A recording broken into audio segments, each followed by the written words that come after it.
இங்கே மனோஜுமே அந்த ஆடுக்காக வாங்கின பண விஷயம் வந்து வீட்டுக்கு தெரிய வந்துடுது. கரெக்டாக அந்த டேரக்டர் வளர்னதுனால வீட்டில் இருக்க எல்லாருமே ஆட் பண்ண மாட்டோம் அப்படின்னு சொல்லி ஒரேடியாக நிறுத்திடுறாங்க. அதே நேரத்தில் இங்கே முத்துவுமே வீட்டுக்கு கூட்டு வந்துட்டு, மனோஜ் எதுக்காக இப்படி பண்ணிட்டு இருக்க, ஏற்கனவே 27 லட்ச ரூபா பணத்தையும் திருடிட்டு ஓட்டிட்டேன், அது மட்டும் இல்லாமல் இங்கே மீனாவோட நகையும் திருடிட்டேன், இவ்வளோ திருட்டு வேலையும் பண்ணிட்டு இந்த மாதிரி மற்றவங்க பணத்தை மேலே இன்னும் நீ ஆசைப்படுறியா அப்படின்னு சொல்லிட்டு இவரை போட்டு பயங்கரமாக லெஃப்ட் ரைட் வாங்கிட்டு இருக்காங்க. அதே நேரத்தில் அதை பார்த்துட்டு இருக்கிற அண்ணாமலையும், ஏன்டா மனோஜ் இப்படி பண்ணுற, அது வந்து நம்ம குடும்பத்தோட பணம்னா சரி ஓகேன்னலாம், இங்கே எல்லாருமே ஃபேமிலியாக நம்ம தனியாக இருக்கோம், அவங்கவுங்களுக்கு சேர வேண்டிய பணத்தை அவங்கவுங்களுக்கு கொடுக்கணும்டா, இந்த மாதிரி எல்லா பணத்தையும் நீயே எடுத்துட்டு இருந்தா மற்றவங்க என்ன பண்ணுவாங்க அப்படின்னு சொல்லிட்டு எல்லாருமே சத்தம் போட்டுட்டு இருக்காங்க.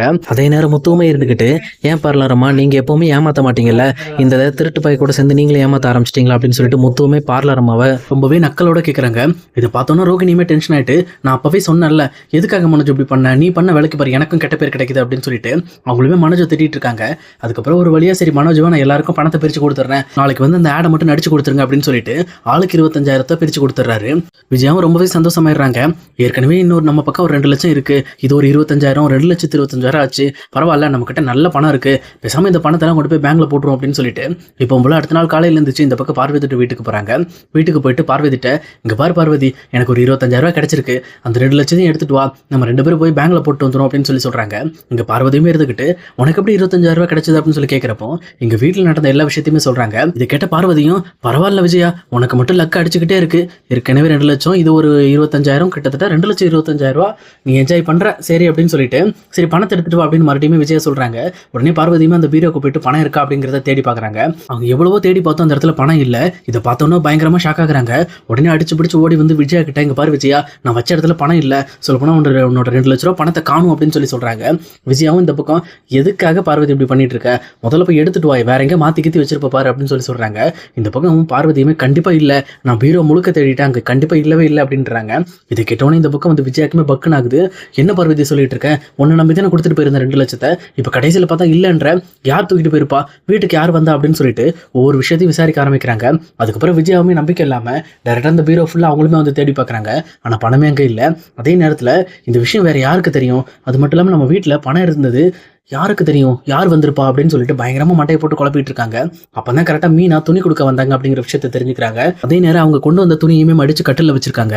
இதை பார்த்தோன்னே விஜயாவும் கன்ஃபார்ம் பண்ணிடுறாங்க, இதுக்கெல்லாம் காரணம் அந்த மீனா தான், அவ தான் பீரோவை திறந்து துணியை உள்ள வைக்கலான்னு பார்த்துருப்பா, அங்க பணத்தை பார்த்தோன்னே பணத்தை எடுத்துட்டு இந்த பக்கம் வந்து துணியை மறுபடியுமே கட்டில வச்சுட்டு போயிட்டா, அவ தான் எடுத்திருப்பா அப்படின்னு சொல்லி சொல்றாங்க. ஆனா இதை கேட்டோன்னு பார்வதியுமே, கண்டிப்பா அவ எடுக்க வாய்ப்பே இல்லை, நான் ஒன்றும் பணத்தை முன்னாடியெல்லாம் வைக்க கிடையாது, நான் உள்ளதான் வச்சிருந்தேன், நான் வச்சிருந்த இடம் கண்டிப்பா உனக்கு எனக்கு மட்டும் தான் தெரியும், வேற யாருக்கும் தெரியாது அப்படிங்கிற விஷயத்த திருன்னு முழிச்சுக்கிட்டே சொல்லிட்டு இருக்காங்க.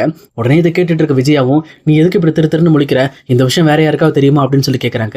அப்ப இங்க பார்வதியுமே இருந்துகிட்டே, என்ன மன்னிச்சிரு விஜயா, சொல்லப்போனா இந்த விஷயம் உன்னோட இன்னொரு மருமகளுக்கு தெரியும் அப்படின்னு சொல்லி சொல்றாங்க.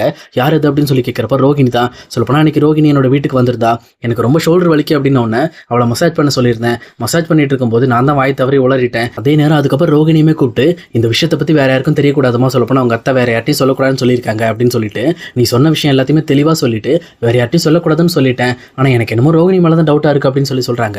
உடனே இந்த பக்கம் விஜயாவே இருந்துகிட்டு, என் மருமக மேலே எனக்கு நம்பிக்கை இருக்கு, அப்போ தான் கேட்டுட்டு தான் போயிட்டால, அவளுக்கு தெரியும், அந்த விஷயத்தை என்கிட்ட கூட டிஸ்கஸ் பண்ணாம இருக்கா பாரு, நீ சொன்னதுல இருந்து அவர் நல்ல மருமக, எனக்கு தெரியும், அவன் மேலே எந்த தப்பும் இருக்காது அப்படின்னு சொல்லி சொல்றாங்க. ஆனா இன்னொரு பக்கம் பார்வதியுமே இருந்துட்டு, இல்ல விஜயா நீ நினைக்கிறது தப்பு, எனக்கு என்னமோ ரோகிணி தான் எடுத்திருப்பா, ஏன்னா அவ 2வது டைம் வந்தா ஞாபகம் இருக்கா, ஒரு ஃபங்க்ஷன்ல இருந்து ஸ்வீட்லாம் கொடுத்தாங்க அப்படின்னு சொல்லிட்டு நமக்கெல்லாம் வாங்கிட்டு வந்து கொடுத்தால, அப்பதான் ஃபோன் சிக்னல் இல்லை அப்படின்னு சொல்லிட்டு மேலே போயிருந்தா, சரி ஓகே அவ மேலே போனது இருக்கட்டு, அவ மேலே போயிருந்தா அந்த பணத்தை எடுத்திருப்பாளா, மேலே போன மீனாவே எடுக்காம இருக்கும்போது எப்படி என்னோட மருமக போய் எடுத்திருப்பா அப்படின்னு சொல்லி சொல்றாங்க. உடனே இந்த பக்கம் வந்து பார்வதியுமே, நீ நல்ல தெளிவா புரிஞ்சுக்க வச்சியா, அந்த பணம் இருக்கிற இடம் வரைக்கும் நான் அந்த பணத்தை எடுத்து காட்டினேன், இதுல முக்கியமான விஷயம் என்ன அப்படின்னா, அந்த பணம் வச்சிருந்த இடம் நம்ம 3 பேருக்கு மட்டும்தான் தெரியும், வேற யாருக்கும் தெரியாது, அப்ப யார் வந்து எடுத்திருப்பா அப்படின்னு சொல்லிட்டு சொல்றாங்க. ஆனா மறுபடியுமே விஜயா சொன்னதை சொல்ற மாதிரி, எனக்கெல்லாம் தெரியும் கண்டிப்பா அந்த மீனை தான் எடுத்திருப்பா, அவ குடும்பமே ஒரு திருட்டு குடும்பம், அவ தான் எடுத்திருக்க வாய்ப்பு இருக்கு, நம்ம எப்படியாவது கேட்போம் அப்படின்னு சொல்லிட்டு டேரக்டா முத்துக்கு கால் பண்றாங்க. கால் பண்ணிட்டு இந்த மாதிரி உன் பொண்டாட்டி மீனாவை கூட்டிட்டு முதல்ல நீ பார்வதி வீட்டுக்கு வா, உங்ககிட்ட ஒரு முக்கியமான விஷயம் பேசணும் அப்படின்னு சொல்லி சொல்றாங்க. இந்த பக்கம் முத்துவுமே சரி என்ன அவசரம்னு தெரியல அப்படின்னு சொல்லிட்டு மீனாவை கூட்டிட்டு டேரக்டா பார்வதி வீட்டுக்கு வராங்க. அங்க வந்த உடனே இந்த பக்கம் விஜயாவுமே மீனாவை பார்த்து, என் பணம் 2 லட்சத்தை எதுக்கு நீ திருடின, இதே வேலையா சுத்திட்டு இருப்பீங்களா அப்படின்னு சொல்லிட்டு மீனாவை ரொம்பவே அசிங்கப்படுத்துற மாதிரி பேசுறாங்க. இதை பார்த்த முத்துமே, முதல்ல நிறுத்துங்க, நீங்க எதுக்கு தேவையில்லாம மீனா கிட்ட இப்படி பேசிட்டு இருக்கீங்க, அதை விட முக்கியமா முதல்ல உங்களுக்கு 2 லட்ச ரூபா பணம் எப்படி வந்துச்சு அப்படின்னு சொல்லி கேட்கறாங்க. இப்போ விஜயாவும் வேற வழி இல்லாம, இல்ல இந்த மாதிரி வந்து அந்த கேஸை வாபஸ் வாங்குறதுக்கு எனக்கு அந்த வக்கீல் தான் 2 லட்ச ரூபா கொடுத்தாரு அப்படின்னு சொல்லிட்டு வக்கீல் கொடுத்த விஷயத்தை எல்லாத்தையுமே சொல்லிடுறாங்க.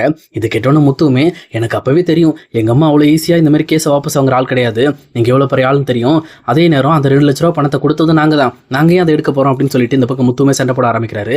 அப்ப என்னோட பணம் எங்க போச்சு அப்படின்னு சொல்லி கேட்கிறப்போ, உன்னோட பணம் எங்க போயிருக்கும் அப்படின்னா உங்களோட மருமகிட்ட கேளுங்க, நாங்களாம் இந்த பணத்தை எடுக்கவே இல்லைன்னு சொல்லிட்டு முத்து ஒரேடியே சாதிச்சிடுறாரு.